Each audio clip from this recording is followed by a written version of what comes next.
নিশ্চিতভাৱে চাওক আচলতে কেনে আছে 63 নং হোজাই সমষ্টিৰ প্ৰাক্তন বিধায়ক ৰামকৃষ্ণ ঘোষ এনকে টিভিৰ এক এক্সক্লুচিভ সাক্ষাৎকাৰ জৰিয়তে আমি ৰামকৃষ্ণ ঘোষৰ আমি কিছু মনৰ বতৰা আমি ল'বলৈ এই মুহূৰ্তত আমি চেষ্টা কৰিম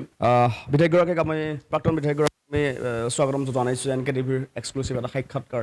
যিহেতু আপুনি প্ৰাক্তন বিধায়কৰ আপোনাৰ নামৰ শাৰীত আপোনাৰ নামটো আহিলে গতিকে বৰ্তমান আপুনি কিহত ব্যস্ত পোনপটীয়াকৈ যদি আপোনাক সোধা যায় মই যেতিয়া কলেজত পঢ়িছিলোঁ তেতিয়া কলেজৰ পলিটিকেল সায়েন্স এটা সাবজেক্ট আছিলে তেতিয়া মই তাতে পাইছিলোঁ যে political science is the branch of A social science মানে ছ'চিয়েল সায়েন্সৰ ব্ৰাঞ্চ হয় পলিটিক্সটো সেইকাৰণে বিভিন্ন সামাজিক কামত আছোঁৱেই মই ৰামায়ণ মহাভাৰত বোলে ভগৱান কৃষ্ণকো মই দেখিছোঁ তেনেধৰণেৰে কাম কৰিছে ৰাজনীতিটো ওতঃপ্ৰোতভাৱে জড়িত হৈ থাকে সেই হিচাপে মই লাচিত যোগা কেন্দ্ৰটো আগতে আছিলে যেতিয়া মই MLA আছিলোঁ তেতিয়াও মই যোগা কৰাইছিলোঁ চবকে ৰাতিপুৱা হ'লে মই আহি যাওঁ ইয়াতে ৰাতিপুৱাৰ পৰা থাকোঁ ইয়াতে সেইকাৰণে গ্ৰাহক বা আমাৰ BJPৰ কাৰ্যকৰ্তাবিলাকৰ তেতিয়াও অসুবিধা হোৱা নাই ৰাতিপুৱা আহিছিলে এতিয়াও মই কওঁ আপুনি আহি পাই গৈছে মোক ইয়াতে আজি কাৰণ মই যেতিয়া যোগা কেন্দ্ৰত থাকোঁৱে তো যোগা আছে আৰু তাৰ ওপৰতো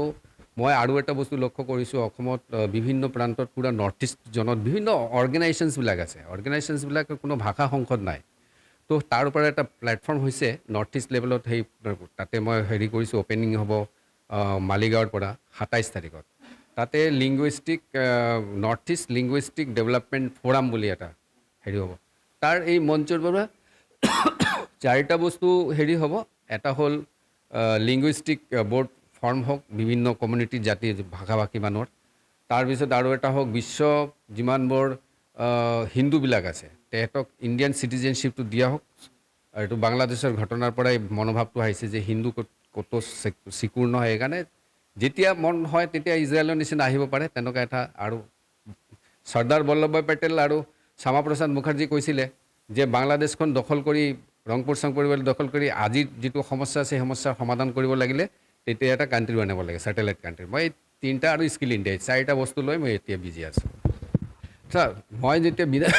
বিধায়ক হৈছিলোঁ তেতিয়া মই এটা বস্তু লক্ষ্য কৰিলোঁ যে হোজাইত প্ৰতি বছৰ ফ্লাড হয় তো ফ্লাডটোতো বন্ধ কৰিব লাগিব ফ্লাডটো আমাৰ আসাম গভৰ্ণমেণ্ট যেতিয়া দেখিলোঁ যে আসাম গভৰ্ণমেণ্ট এতিয়া আমাৰ ডক্টৰ হেমন্ত বিশ্ব শৰ্মাৰ নেতৃত্বত ইমান ভাল ভাল কাম হৈ আছে তাৰ ফ্ৰুটছ যদি পাব লাগে তেতিয়াহ'লে আমাৰ তাত হেৰিটো কৰিব লাগিব এই এম্বাংকমেণ্টটো বনাব লাগিব মাথাউৰিটো বনাব লাগিব মাথাউৰিৰ কামটো চলি আছে এতিয়া তাতে মাথাউৰি এটা আমাৰ ডাঙৰ উল্লেখযোগ্য কাম আছিলে এতিয়া 2 বছৰৰ পৰা আমি দেখা নাই ফ্লাড হৈছে 2 নম্বৰ আছিল এডুকেশ্যনেল ইনষ্টিটিউট আমাৰ প্ৰায় মই দেখিলোঁ যোৱা বছৰত মই দেখিলোঁ প্ৰায় 1700 ষ্টুডেণ্ট এডমিশ্যন ল'ব পৰা নাছিলে সেইটো মই হেমন্ত বিশ্ব শৰ্মাৰ কোৱাৰ লগে লগে কৰি দিছে দেখিছে এটা এবাণ্ডন বিল্ডিং আছিলে IITত সেই বিল্ডিঙত ইউনিভাৰ্চিটিৰ 3rd কমপ্লেক্স হৈ গ'ল তো সেইটো আমাৰ হেমন্ত বিশ্ব শৰ্মা আহি অ'পেনিং কৰি থৈও গৈছে এইটো এটা উল্লেখযোগ্য আছিলে আৰু ৰোড ৰিভলিউশ্যন হৈছে আমাৰ এই কিতাপত মই দিছোঁ এই কিতাপত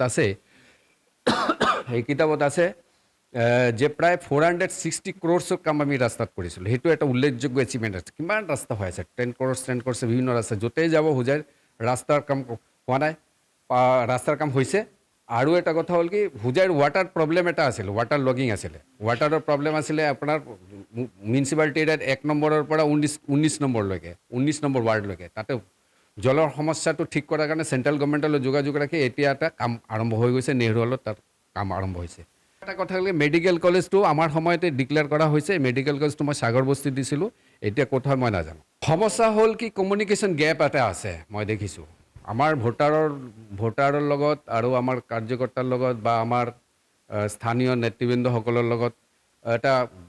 গেপ যেন হৈছে মোৰ ফিলিং হৈছে এই গেপটো ভৰাব লাগে কাৰণ এই সমস্যাটোৰ সমাধান হৈ গ'লে বিভিন্ন ভাষা ভাষী মানুহৰ লগত কাৰণ হোজাইত প্ৰায় 77,000 নন বেংগলী হিন্দু ভোটাৰ্ছ আছে 1,05,000 বেংগলী হিন্দু ভোটাৰ আছে তো সিহঁতৰ লগত মিলা প্ৰীতি কৰি আমি আগবাঢ়িলেহে হোজাইত কামবিলাক হ'ব কিন্তু মই দেখিছোঁ ৰিচেণ্টলি কিছুমান নতুন ভুইফৰ লিডাৰবিলাক আহিছে সিহঁতে এটা সম্প্ৰদায়ক লৈহে চলিব খোজে এইবিলাক সমস্যাবিলাক ঠিক হ'ব লাগে